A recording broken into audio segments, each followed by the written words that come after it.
All right. Hello and welcome to Creativity Uncovered.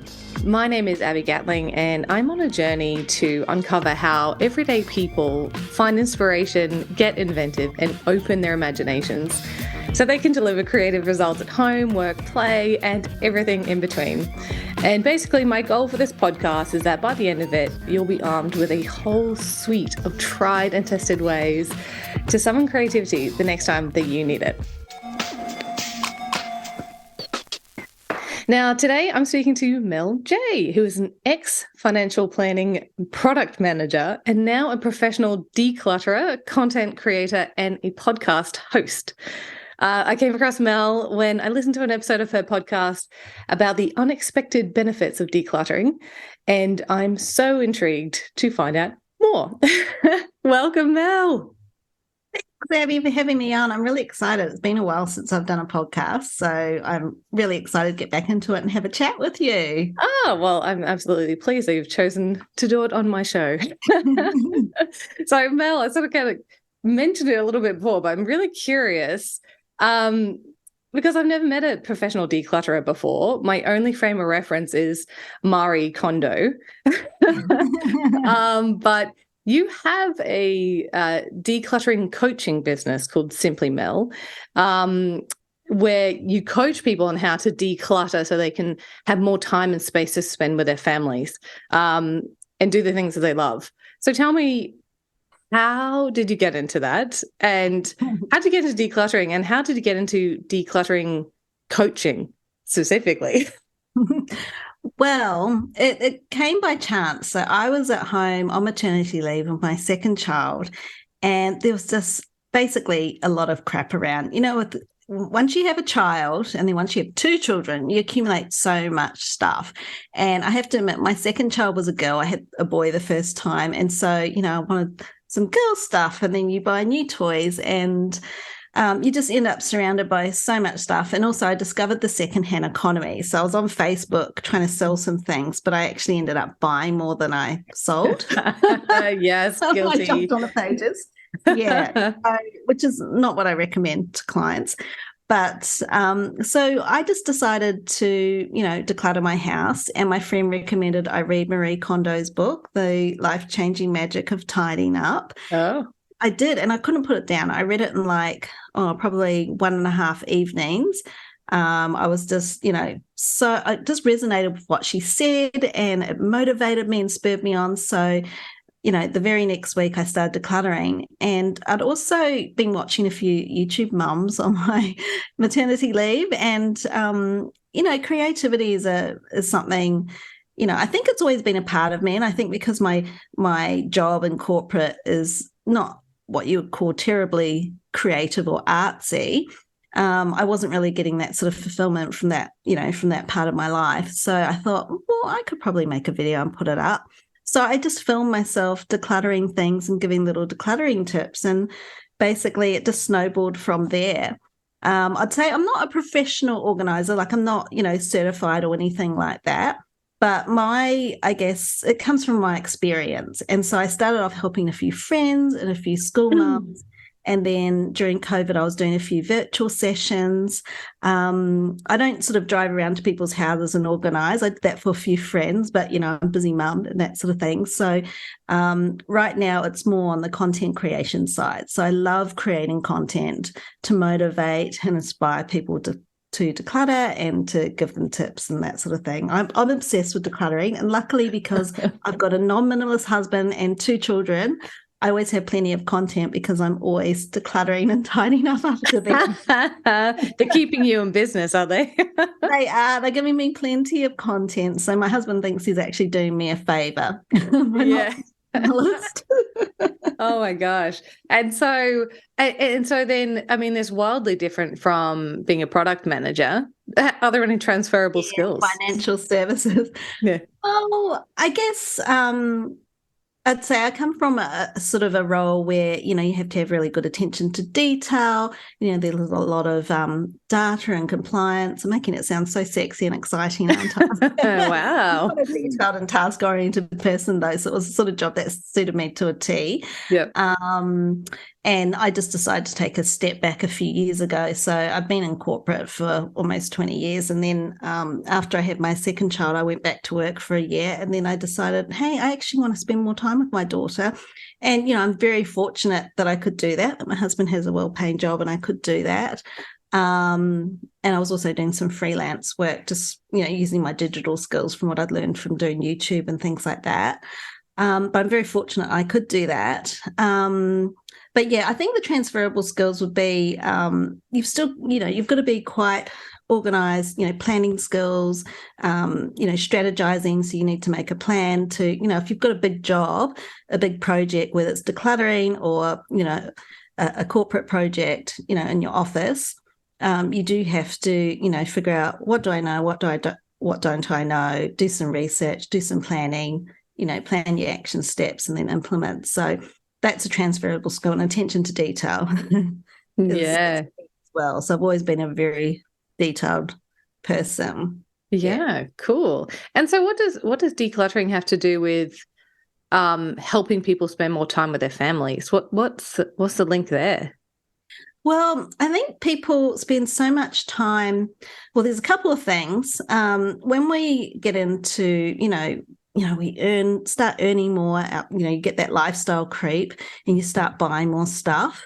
So you actually spend more of your time working to pay off, the mortgage or the nicer car or the material things or the holidays and things like that. Not that holidays are bad. I always say experiences are better than, accumulating stuff.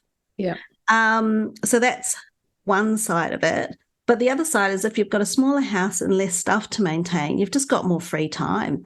So instead of spending heaps of time cleaning or dusting or, trying to organize things or trying to find items that you've lost because it doesn't have a home or there's just too much stuff and you can't see things, you've got more time to spend on the things that you do like doing, like spending time with your family or, going to the beach or doing a hobby or something like that.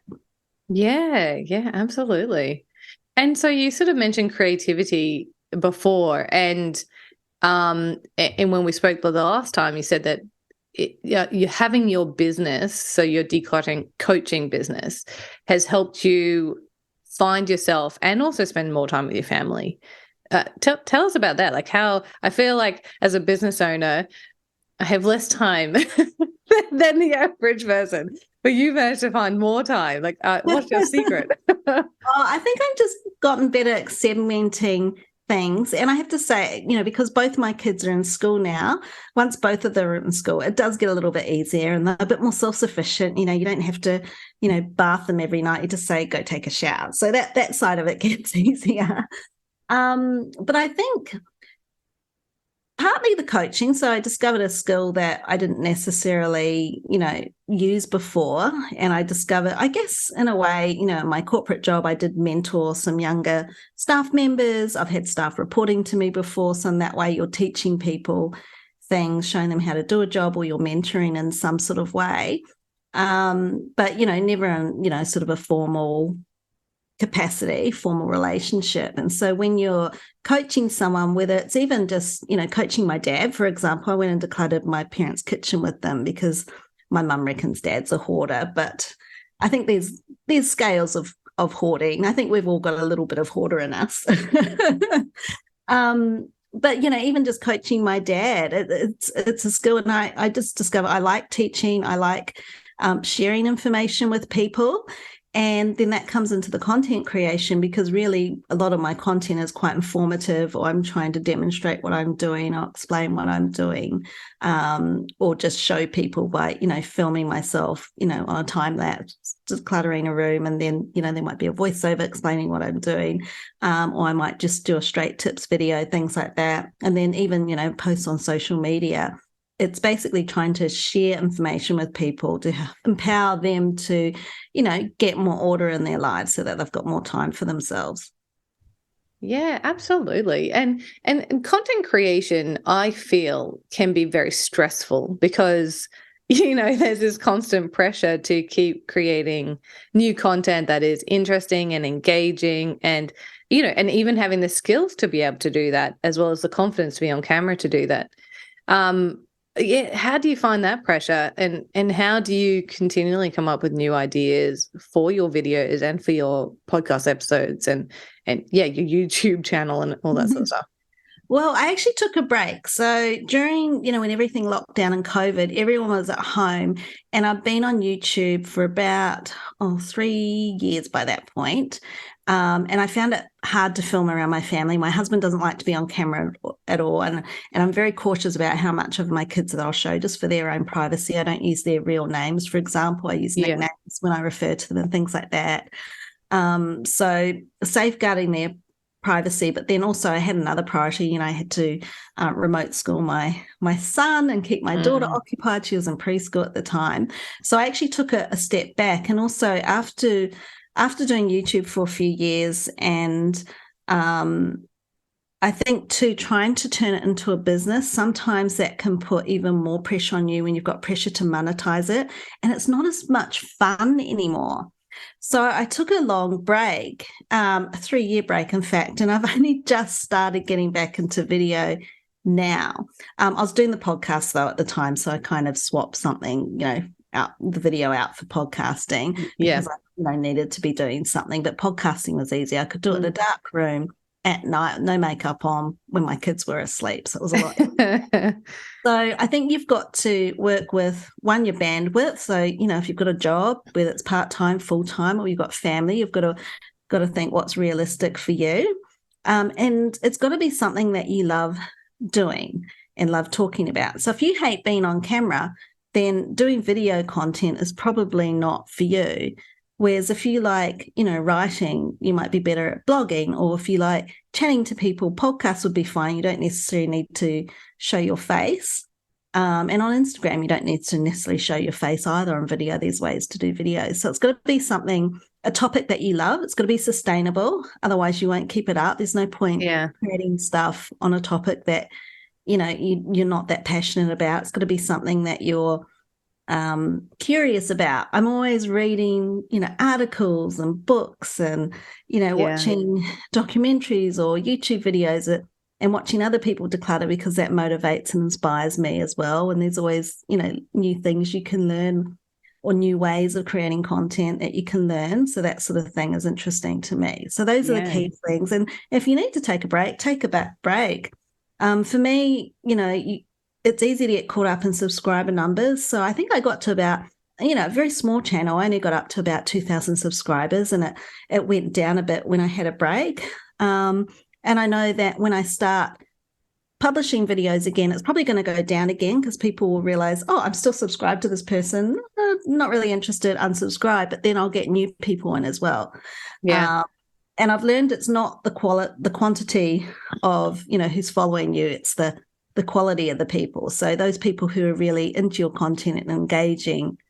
And those people reviewing.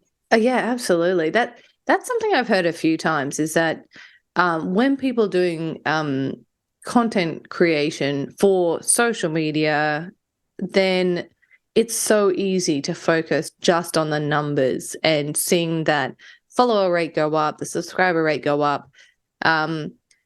And sometimes it can be to the detriment of your content. Yeah, because you might be going, oh, well, this is, if I do something that's really clickbaity or something that's sensational, I'll get more eyeballs. But like you said, it's not the engagement. It's not the true followers. It's kind of a playoff, isn't it? Yeah, I mean, for example, on Instagram, you could be doing a reel where it's like dancing, or the ones where they point and do certain things, or boom to audio or whatever it is. But that might not be your style, and it will come across like that. It will look awkward. So it's got to be authentic to you. I think I've only done one when I danced, and it was just because I liked the song and it fitted in with the particular idea that I had at the time. So it's got to be something that really resonates with you. Don't just do it because you think, that's going to get me trends and that kind of thing. So I try not to focus on the numbers, because I think really it's about the content. I want to produce content that helps people, that inspires people, that's fun. I'm a bit quirky and funny sometimes. For a while, I did a few parody videos on my YouTube channel. I did like a Frozen song parody, which is really cheesy, and I had to do the lyrics myself because I rewrote the lyrics, and I cannot sing it all. I'm a bit tone deaf, so it's a bit cringy. I need to find this video. Yeah, but it's kind of funny, and it's called Do You Want to Go to Kmart, as opposed to Do You Want to Build Snowman? Oh. And for a while, when my son was young, we'd go to the mall and he'd be like, Mum, do you want to go to Kmart? And he'd sing it. I can't sing it. It's cringy. I won't make you do that, but I'm definitely finding it after say this. it to me in that sing-songy voice. Do you want to go to Kmart? Yeah. It was fun. And I just had this idea one day, and I don't know where it came from. Well, obviously, I was watching a lot of Frozen at the time with my kids. And the lyrics just poured out of me, and I had to sit down right that minute and write it down. And then I did the audio. And the next day, when my son was at, I don't know, daycare or school, probably daycare at that point, and my daughter was having a nap, I filmed it all during her, sort of 1.5 hour nap. And I had it all planned out in my head. I didn't write it down. I just had it in my head, and I did it. And some of it I managed to do even after she woke up, because, even if she's crying or whatever, or making noise in the background, just put it on, it's got the audio over it. So it didn't matter. So there's ways of creating content that fit in with, your circumstances and your schedule. Yeah. I'd just say do you. Whatever fits with you, whatever resonates with you, whatever you feel is comfortable for you. Don't try and copy, or emulate someone else because you think that's what's going to get you views or hits or that kind of thing.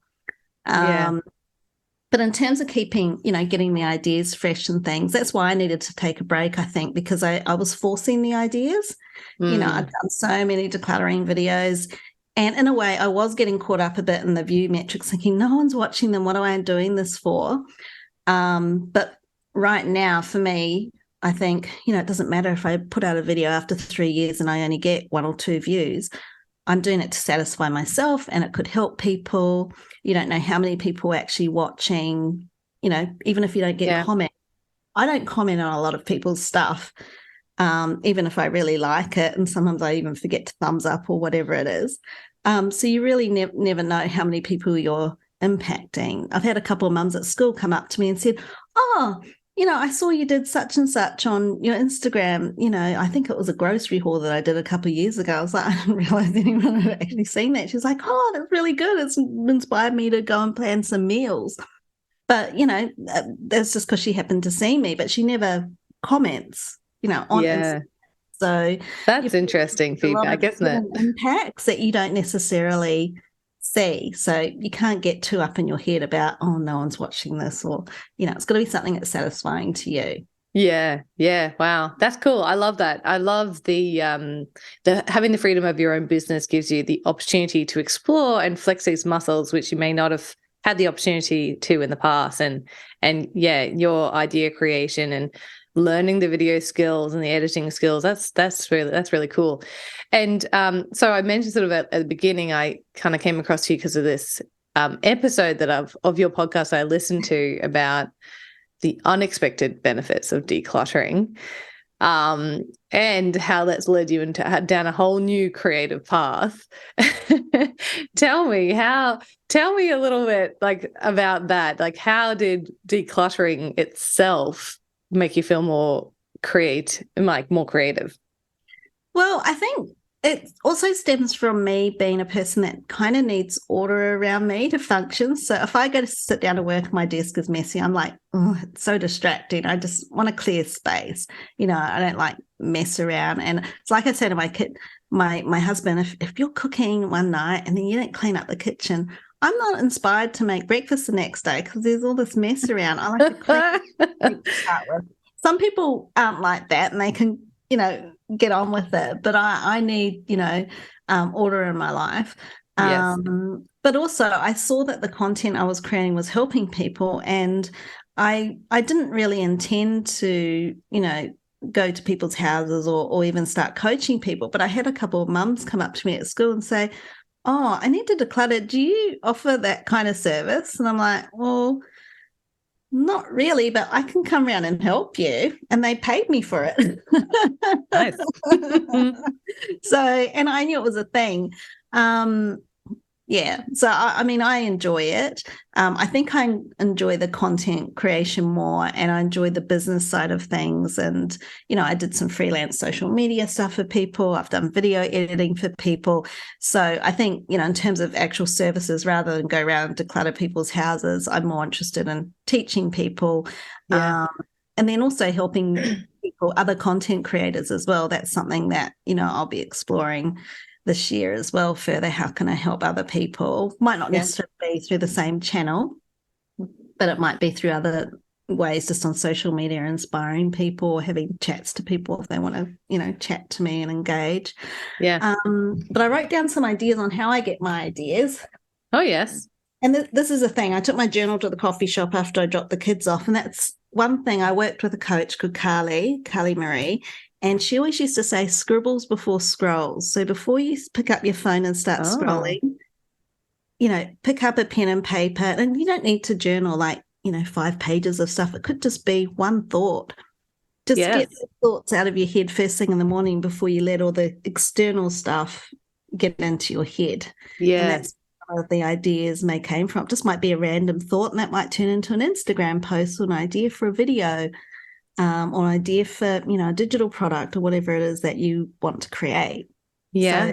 So, scribbles before scrolling, before Love you let that. the external stuff and other people's ideas and content get into your head. Yes. Create more than you consume. So, try not to binge too much Netflix and YouTube before, you create things yourself. Be intentional about what you consume.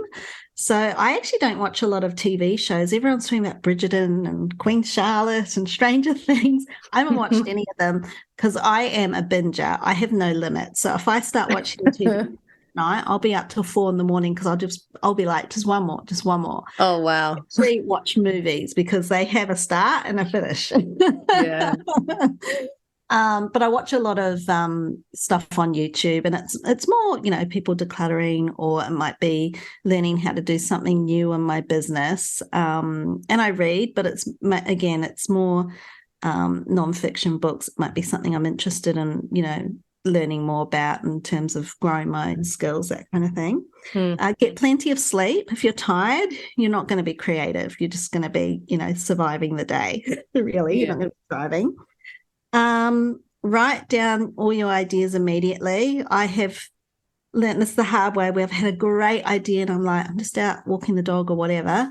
I'll write that down when I get back, or, I flesh that out more, and I get home and I'm like, oh my God, it's gone. It's out of your head. Yeah, I know that feeling. It's so frustrating, right? So just on your phone, a voice memo even, if your hands free, a voice memo, or on your notes, or post it, whatever, just make sure you get it down in some way, shape or form, because I've got a memory like a goldfish. Don't get caught up in perfection. So we were talking about this just before we came on, whether you're doing a podcast or a video, if there's a little bit of background noise, or the light's not quite right, or, your makeup's not quite right, or, you've only got 5 minutes to record something, you think, I don't have enough time, just do it. You'd be surprised how much you can get done and what you can actually produce. The day I produced that Frozen song video, I had this massive pimple and I was like, oh, this is going to look horrible. I watched the video back. I can't even see it. Yeah. Makeup. I can't even see it. I just remember, if I'd been all up in my head, that video would not exist. Yeah, absolutely. Why do you think we are so harsh on ourselves in that this idea of perfectionism has come up a few times when I've been speaking to people about, there's always some excuse why you can't put something out. Like you said, I got a pimple, or my voice didn't sound good in that one, or whatever. Why do we do that? Why do you think we do that? Well, I think it's a couple of things. I think it's, our work represents us, so we want it to be the best it can be when we put it out in the world, and we want to share something that's really great. If we think something doesn't look quite right, we're like, oh, people aren't going to watch that. It's not going to be good. But the big one is fear of judgment. I think we're so worried about what other people think of us, and what they're going to say. And I've just learned you can't please everyone. I mean, I've put out videos before where I've had so many comments saying, oh, that was boring, you talk too much, or, whatever. And then other people that said that same video, oh, that was so helpful, that was wonderful. So you're not Yeah. going to be able to please everyone. Everyone's going to have a different opinion and idea. I think you've just got to please yourself. And if, people find it helpful, that's great. Not everyone will. Yeah, yeah. You mentioned in that episode that I listened to about how you've got this new sense of creativity and you're trying out new hobbies and things like that. But you sort of had this interesting reflection on how, as a kid, you used to be really creative and write stories and draw and all this sort of stuff. And then now, as an adult, before you started this business, that sort of creativity was kind of whittling away down to nothing. And I just found that so interesting because I think that's so true. As adults, we kind of go, if it's not important and if it's not to do with making money or some other reason, then we just kind of don't do it. But talking to you now, you're coming alive when you're talking about creativity. So it's definitely a thing that I think more people should put into their lives and not be so afraid to put stuff out there just because. Oh, absolutely. And it could just be where you start an Instagram account and you just post little, 15-second stories every now and then. I actually give that as a tip to people if they want to get comfortable on camera. Even if they do an Instagram story and at first they don't actually publish it, it just gets them used to talking to the camera. It's practice. Yeah. And so my motto, well, particularly in the last month where I've been really committed to, I'm like, right, I'm going to restart my YouTube channel. I want to put stuff out there and help people again. And I want to, do something that inspires myself as well as other people. So and I even wrote it on my whiteboard. My daughter was like, what's that written on Monday? I've got this weekly whiteboard and I couldn't find any other room. So it's on Monday. And it says create every day. So I create something every day. And that could be as simple as writing down an idea or taking a photo. Or editing a video. So it's not necessarily me jumping in front of the camera and filming something or doing an Instagram post, but it might be just something that contributes to the creation of something every day. Yeah. That whole thing of, creating a habit. And that just needs to take, could take 30 seconds to write down an idea that popped into my head. Yeah, yeah. So I think if you say, I'm going to film every day, it's probably not going to happen. Life gets in the way. Excuse me. But yeah, I think, as a child, I was very creative, but then, all credit to my parents. They thought they were doing the right thing. I used to say, do you watch that show, The Chase? And they've got that, one of the chasers is Tiger Mum. I say that my mum was the wannabe Tiger Mum. I've heard a bit. She's not like that anymore. I think she realizes that, I'm doing stuff that fulfills me. And she's very proud of me. She says that. But when I was a kid, my parents are like, okay, you need to go to university, you need to do a business degree, and you need to do accounting. And so they chose all of my subjects in high school. I had to do accounting, even though they weren't my strongest subjects. And I didn't enjoy them that much. So I went to university and did a business degree. And so I think you get caught up in life and doing what you think you should do or what's expected, or, I'm an adult now, so I should do the sensible thing instead of indulging in what makes me happy. And, there's a balance. You can do both. Obviously we all have to go to work and pay our bills. But I think, if there's an itch inside of you that says I must create something, then indulge it. And it doesn't have to be something that, means you quit your job like I did. Yeah, it's pretty extreme. Yeah. I mean, for a while in that period, I don't want it to sound, I think a lot of people see big, YouTubers on, different channels, especially in the US, mums who clean their houses, for example, and they quit their jobs and that's what they do full time. I was doing virtual administration. I was doing some subcontracting for people doing social media management. So I still had money coming in, but then I also had, my daughter at home with me, 2 or 3 days a week. So I was doing other stuff as well. And I think it's just me. And that's why I started my YouTube channel when I was on maternity leave. Even though I loved being a mum at home with my child, I think I've got the sort of brain that needs to be learning something or creating something or producing something of some sort. Yeah. Whether it's generating money through doing, a job or or whatever it is. And I have a part-time job now. I've got a part-time job working 20 hours a week for a very nice company. And I'm very lucky that it's all remote. So I can work all from home. Yeah. My Yeah. days off, I do, I create content and I talk to people like yourself, doing podcasting and things like that. Yeah, that's cool. I do like that's kind of the way the world is moving, is this more flexibility in your life. And I don't know if it's like a worldwide trend, but certainly in my sort of connections, there seems to be this more, since COVID, there seems to be this focus more on what's fulfilling me and what's going to make me happy, rather than this straight career track that people used to be on. And people being a bit more creative about how they approach their work life, whether that's going part-time, remote, moving into the gig economy, starting their own business. It's really interesting to see. And I really love the idea that people are making more time and more space for themselves to be able to fulfill and chase the things that make them happy.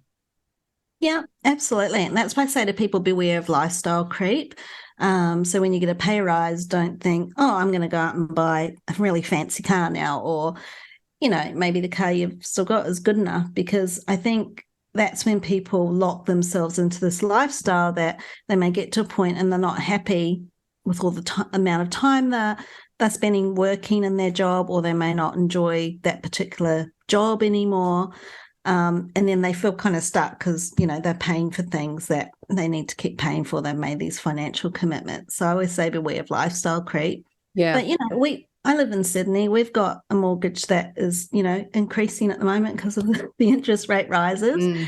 And so, I'm still working part-time, like I said. And then, sometimes I still take on the odd freelance job, and I'm probably going to pick that up again because I enjoy it. And now that my kids are settled and, both my kids are settled in school, I've got the time to take on that extra work. Also pet sit sometimes as well. So I get money from doing that. So it's not, I'm sitting there all day, every day making videos and waiting for, Google AdSense money to roll in from the ads on YouTube videos, which is not very much, by the way. That won't pay a Sydney mortgage. Yeah. That's a whole nother thing, isn't it? Yeah. Monetization of content. Yes. But I try and do things like I enjoy pet sitting. So my husband won't let me get a second dog. I've got this lovely rescue puppy. And he said one's enough. And so this is my way of having a second dog. I look after other people's dogs sometimes. Nice. Creative thinking. Luckily, I get paid for it as well. But yeah, I enjoy it. So I wouldn't do it if I didn't enjoy it. So you've got to find things that, you enjoy. And I always say this, downsizing your career, I guess people could say, oh, you downsize your career or you downgrade it. I don't think of it as a downgrade. I think of it as downsizing in a way, because I've got less responsibility, less stress, less hours and less pay. But downsizing your career is not necessarily downsizing your life. So I've just, to me, the flexibility around my kids and to have time for my creative pursuits is worth it. Yeah. I wouldn't say never to going back to corporate if it was the right job and the right, hours and the right environment. So, yeah. As long as your creative need was being fulfilled elsewhere, right? Yeah. And like I said, as my kids get older, it's easier. Yeah. They're a bit more self-sufficient. I can say, right, go make your lunches, so my son has to pack the lunch boxes every night. That's his job now.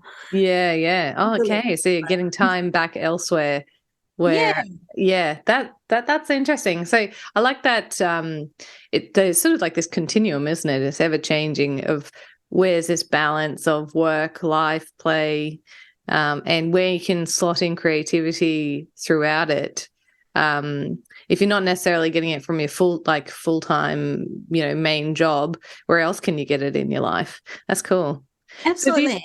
And we've all got different seasons of life. So I've been through the really young, preschool kind of kids age, and that's hard. Before your kids go to school, that's hard.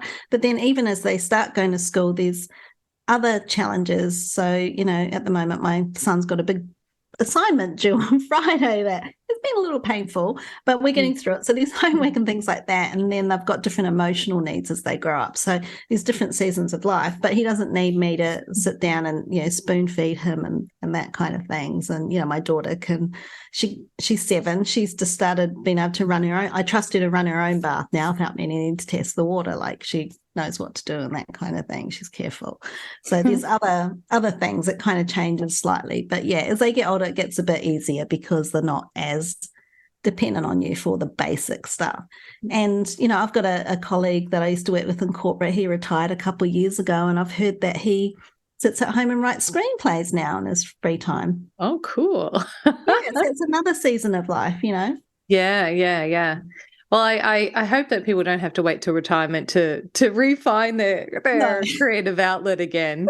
But you've certainly given a lot of good tips and insights for people how people can incrementally add little bits of creativity throughout their life, work and home as well. So wow, yeah, thank you so much. That was a really interesting conversation. We talked around the world, I think, but starting with decluttering, ending up with the screenplays. So that's great. Well, thank you for having me. I really enjoyed the chat. It's been great. Yes. Dusting off my old microphone. Oh, no, it's absolutely pleasure. Thank you so much for joining me. And thank you to everyone who has tuned in to Creativity Uncovered today. I really hope that this episode has inspired you to not only declutter, but also help you to find another way that you can summon your creativity the next time you need it. Thanks so much. Take care.